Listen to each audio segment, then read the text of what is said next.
long fitness video, but just some basic tenets of exercise to get our joints warmed up before we exercise. A few things to keep in mind. You want to make sure that your muscle temperature is hot. You want to get your legs warmed up. Jumping jacks, running in place, and this type thing. I do want to show you something on jumping jacks where it's a common mistake that causes injury. What people tend to do is get their feet too wide and turn their knees inward. That's very unhealthy. You'll see people doing this all the time. Do not do that. If you do jumping jacks, turn your feet outward and move your knees in the same direction of your feet like this. That's the only acceptable way to do jumping jacks without causing injury. Another thing is you can run in place, you can walk back and forth. I run in circles sometimes, I move around. It's something to increase the muscle temperature, because what that does is it helps the blood to be able to move through your system and to bring the oxygenated blood to the muscles that you need.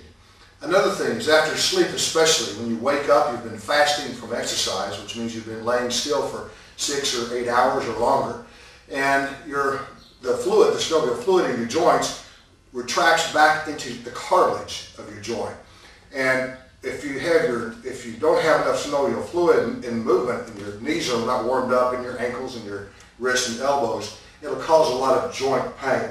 So what you want to do is take your time, warm your joints up, not just your muscles. You must warm up your joints. And in doing that, whether it's an elbow exercise this way, a shoulder exercise, that causes the cartilage to squeeze, and it squeezes out the synovial fluid into the joint, and as it goes to the inside of the joint surface, it causes even more fluid to be released. Is that right, Dr. Singleton? That's correct. With me, I have Dr. Eric Singleton. He's one of the nation's leading podiatrists and a second-degree black belt. I also have Leonard Elgin. He's one of my black belts and a police officer.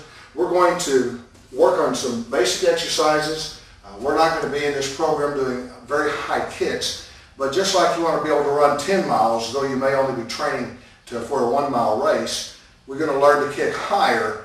That way, in a street fight, we're going to be kicking quite a bit lower, but at least with great ease. And so let's just make a line here.